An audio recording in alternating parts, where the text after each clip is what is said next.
Hey everyone, welcome back to my channel. I'm so glad that you joined me today.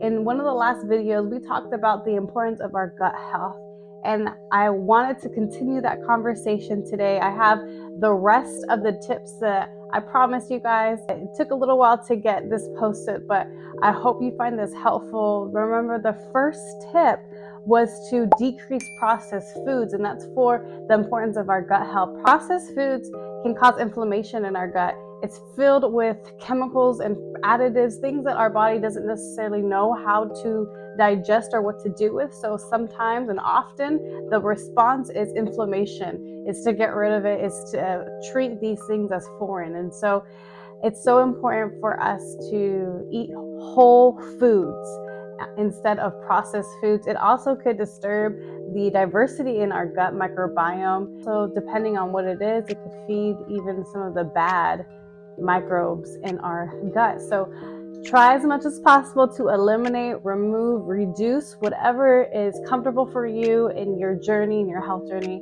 just to try to eliminate as much processed foods as you can for your gut health. All right, and we're gonna dive into the next set of tips. I'm so glad that you are on this journey with me, learning how to steward our bodies, the temple of the Holy Spirit, in a way that honors God and brings life and allows us to thrive. All right, let's get to it.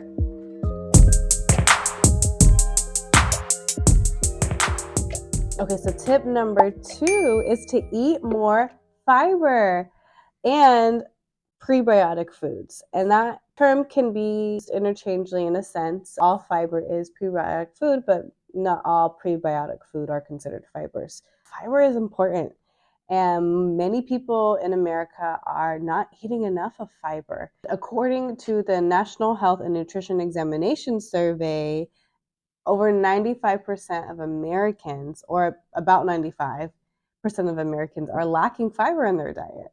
The amounts that are recommended, you can see them right here.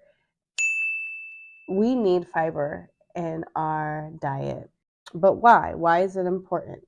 Fiber is associated with a decreased risk of cardiovascular disease, diabetes, cancer, and more. It also is important because it increases the stool bulk in our intestines. So literally, it helps us eliminate the toxins and the things in our bodies that are not digested well or that we just need to eliminate because the body does not want to keep it there. So let's talk a little bit about prebiotics. Prebiotics are a type of carbohydrate that is indigestible, that our bodies cannot break down. But the bacteria in our bodies, they can break it down. And so it serves as food, so to speak, for the good bacteria in our body. And so we want to be able to nourish and fuel the good bacteria to keep it alive so it can carry out its functions, whether that's producing neurotransmitters or whether that's producing certain vitamins. In fact, for our immune system to work properly, we need to have our microbiota flourishing, or our microflora. There's so many different ways of saying it. Microbiota, microflora, microbiome. Anyway, if we want our immune system to work properly, we need prebiotics and we need the fiber to feed the good bacteria in our body. Here are some examples of some prebiotic foods like garlic, onion, leeks, unripe bananas. Yes, the green bananas. I know no one wants to eat them, but they actually have a lot of benefits to them, especially if that's the first thing you're eating in the morning. Other things like oats, chicory, barley, apples, asparagus, all of these are considered prebiotic foods. Okay, so this leads me to tip number 3, and that is to eat plenty of probiotic foods. And the probiotic foods are different than prebiotics because probiotics actually have the live cultures, the live organisms that are found in yogurt, kimchi, sauerkraut, apple cider vinegar, miso. Those are types of foods that actually have live cultures that are considered probiotics. Probiotics are so good for our immune health, our gut health, our cardiovascular health. So many different systems are affected by our gut health. And so we want to make sure that we have a good amount of bacteria in our system. And that way we do that is just to eat foods that are fermented. like the kimchi, like the sauerkraut, and the other foods that I listed. Interestingly, the connection between our gut and our immune health is pretty big. Our gut is home to so many bacterial species that actually help to support and rebuild the immune system. In fact, 70 to 80% of our immune cells are found in the gut. Additionally, our gut is important to our mental health. Over 90% of the serotonin and about 50% of the dopamine is actually produced and made in our gut.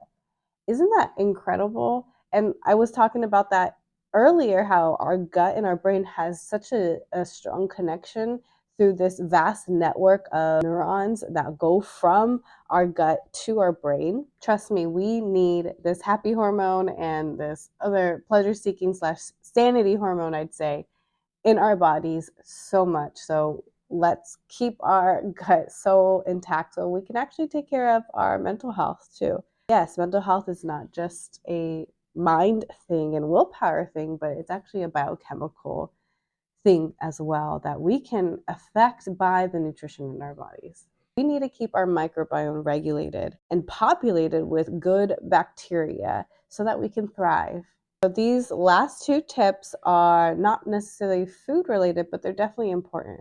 Research has shown that our microbiome diversity, how diverse the different species are in our gut, are affected by our sleep efficiency, how well we are sleeping at night. So there's definitely a connection between how well we are sleeping overall with our gut health. And this makes so much sense because our type of sleep that we have throughout the night often affects our cortisol levels. And if we have a rise in cortisol, then that will definitely affect our gut. It can even also affect the availability of nutrients in our bodies, according to some research. But make sure that you get at least 7 hours of sleep on average a night.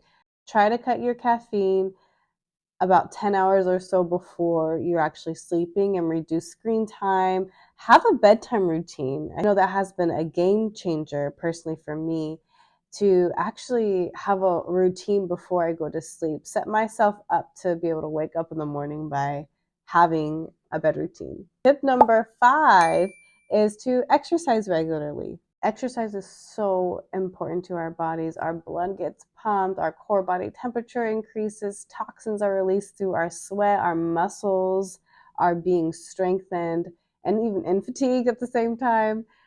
There's so many benefits and even physiological things that are happening in our bodies that will affect our gut.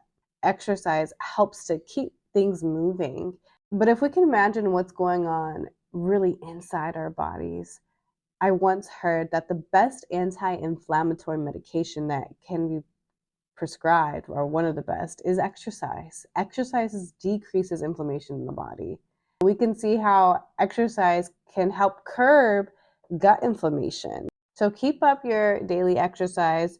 Try to exercise multiple times a week. Make it a routine, make it fun. Wow, okay, that was a lot of information. And honestly, each one of these tips could have been a segment in and of itself. I wanted to give you an overview of the different things that you could do and why it's helpful to keep a healthy gut.